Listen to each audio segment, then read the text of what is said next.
qui parlent en son nom. Je vous nomme le ministre Mame Mbaye Niang, Thérèse Faye Diouf et cetera ak Souleymane Jules Diop ñi nga xamante ni ñooy génn à chaque fois ci médias yi di ko attaquer. Dans la position où il se trouve, il est un peu mal placé pour vraiment di attaquer frontalement président bi. Mais pour man, à un moment donné, il faut prendre le courage, son courage par les mains. Mais la position de Amadou Ba pour man dafa bëgg a pousse à ce que président bi dem ba mu génnal boppam waxal boppam assumer boppam carrément que ni àndul ak moom. Parce que pour l'instant les seconds couteaux rek ngay dégg ñi nga xamante ne ñoo jege président bi ñu koy attaquer mais le président jusqu'à présent su génnee en public danaan day renouveler sa confiance à Amadou Ba. Donc léegi nag peut-être li Amadou Ba bëgg mooy pousser le président à ce que mu assumer clairement son choix de vraiment revenir sur le choix qu'il avait porté sur sa personne. Donc je pense que moo waral silence bi mu noppi te le temps ne joue pas vraiment en leur faveur. Surtout plus temps bi di dem plus ñuy am moins de marge bu ñu amatul marge bu bari bu élection bi gënee jege pression bi day gën a forte te bu boobaa seen querelle interne yi ñoom ñi ngi xeex fii te ñi ngi continuer di dérouler seen plan de campagne normal ñoom ña ngay focus ñoom ña ngay dem ci seen campagne ña ngay mobiliser ne danañ dugg ci dëkk bi waaw boobaa nag yow au lieu nga nekk nag ci loolu ñoom ñu nekk mais yaa ngi xool nan ngay def ba teer les querelles d'abord internes jubóole nit ñi ba pare ñu bokk àndaat ci aura moins de jours pour convaincre les Sénégalais parce que déjà ñi am nañ avance yow ci campagne électorale. Et puis cas de figure bi nga mujjee wax mooy pousser Macky Sall à ce que mu sortir son vrai visage wax ni que carrément ànd ak moom ça va être à mon avis ci faveur Amadou Ba quand on sait que le Sénégalais n'aime pas l'injustice finalement bu cas de figure boobu amoon dina mën a victimiser wu et je pense que loolu dina ko indi benn je dirais pas compassion mais quand même benn sympathie de la part de certains Sénégalais. Oui bon mën na ko indil benn sympathie mais à l'étape actuelle du processus c'est un peu pour man c'est un peu trop tard sax Sénégalais yi ñu doon xaar li ñu doon gën a xaar ci man pour moom li ñu doon gën a xaar ci moom pour man mooy mu génn affronter dëggal boppam taper du poing sur la table affronter le président quitte à claquer la porte de l'APR puisque sa candidature était déjà passée kenn mënut ci woon ñëwaat ci ginnaaw mu demal boppam mais bon c'est la posture actuelle qu'il a adoptée saa yu génnee raay président wax ko lu rafet comme dialogue bi ñu raayante après ñu gis ci suuf ni nag affaire yi doxul ak lu ngeen raayante en public am loo xam mënul nëbbu loo xam ne mënul nëbbu campagne bi commencé na démb kenn gisu leen kenn déggu leen ay photo ngay xëy ñu gis ko publier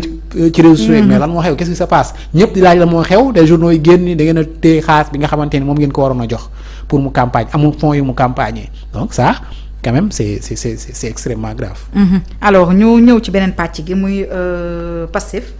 on a vu la démonstration de force bi nga xam def nañ ko ci seen ouverture campagne jugee cité Kër Gorgui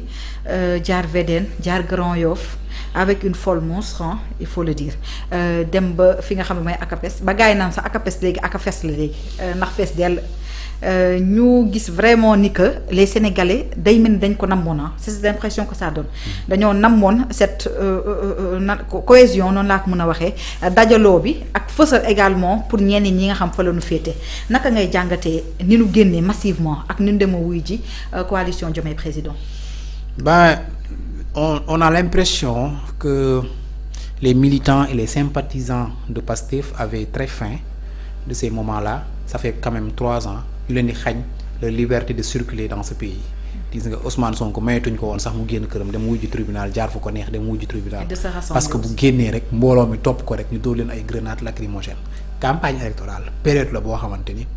l'électeur a le droit de circuler où il veut le candidat a le droit de circuler à n'importe quelle heure et où il veut pendant toute la période de la campagne électorale. Je pense que ñoom dañoo amoon benn soif génn exprimer li nga xamante ni moo nekkoon ci seen xol yi depuis par exemple 3 ans ñu leen di xañ seen liberté boobu ñu am de circuler et ou de dire ce qu'ils avaient envie de dire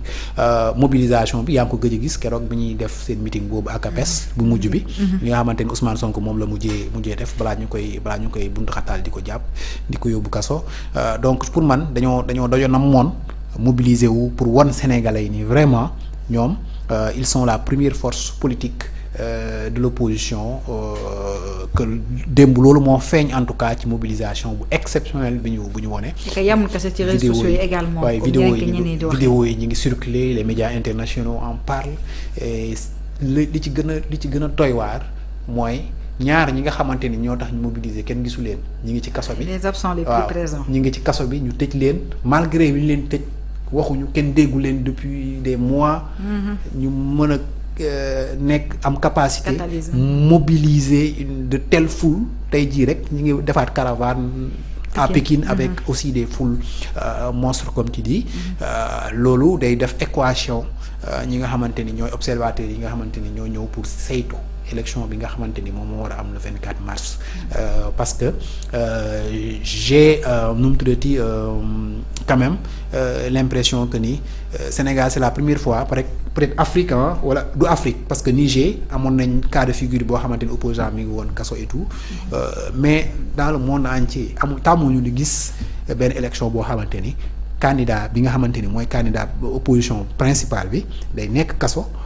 ba pare di mobiliser autant de foule. Je pense que c'est devenu une équation aussi bien pour la presse nationale, l'opinion nationale que l'opinion internationale, et ils vont s'intéresser à ce cas-là durant toute la durée de la campagne électorale tant que Bassirou Diomaye Faye et Sonko seront en prison. Pour man li doon gën pour le régime en place moo ñu libérer leen ñu génn au moins nit ñi gis leen parce que en communication si tu ne dis rien tu ne commets aucune gaffe. doo commettre gaffe. combien heures de communication moom doo ko def. parce que yaa ngi. mi ngi leen di kon nguur gi mi ngi leen protéger. alors en quelque sorte mi ngi leen di protéger. te boo tëjee nit ki da ngay en fait da ngay susciter un peu la curiosité des gens. puis la compassion également. voilà la compassion la curiosité yëpp day ñëw day dugg après et c'est en leur faveur. donc pour man li gënoon vraiment en termes de communication politique mooy ñu génne leen. ñu dem affronter nu mu tuddati population yi xam nga wax li nekk ci seen bopp wax li nekk ci seen xol peut-être dinañ génnee ak benn rancœur wala benn voilà ak li ñu leen teg yëpp ci ay injustice peut-être mën nañ def ay fautes de communication qui sait mais tant que yaa ngi leen tëj ci kaso bi benn plus la ci ñoom pour man te loolu bu continuer fii ak campagne bi di jeex d'autres voix dans la majorité silencieuse vont rejoindre le camp de Bassirou Diomaye Faye de Sonko. yaa ngi wax léegi waxu extérioriser on a vu que c'est vrai que quand on parle de campagne forcément il y a tout ce qui est ambiance musique et tout ce qui va avec ñu gis des artistes qui ont assumé fi ñu féete loolu déjà mu nekk loo xam ne duñ ko faral di gis parce qu'en général c'est toujours du côté du pouvoir artiste assumé côté opposition du lu ñuy faral di gis également li ngay wax léegi extérioriser mu mel ni indépendance entre guillemets ci ñenn ñi ci patriote bi parce que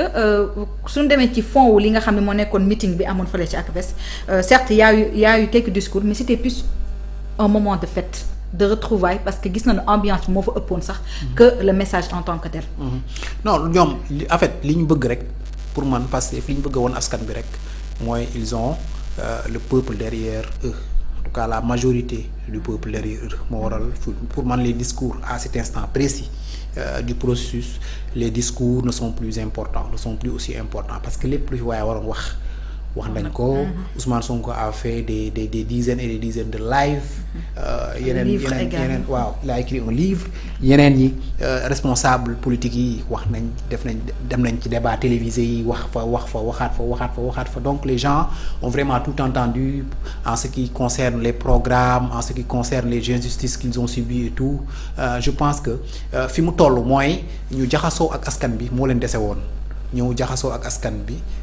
mu am communion ñëpp xam ni kat ñii pare nañ pour yor réew mi te kenn ëpp leen doole ci ñi nga xamante ni ñooy candidats yi fi nekk. pour man ci mobilisation boobu lañ nekk et durant les 12 jours que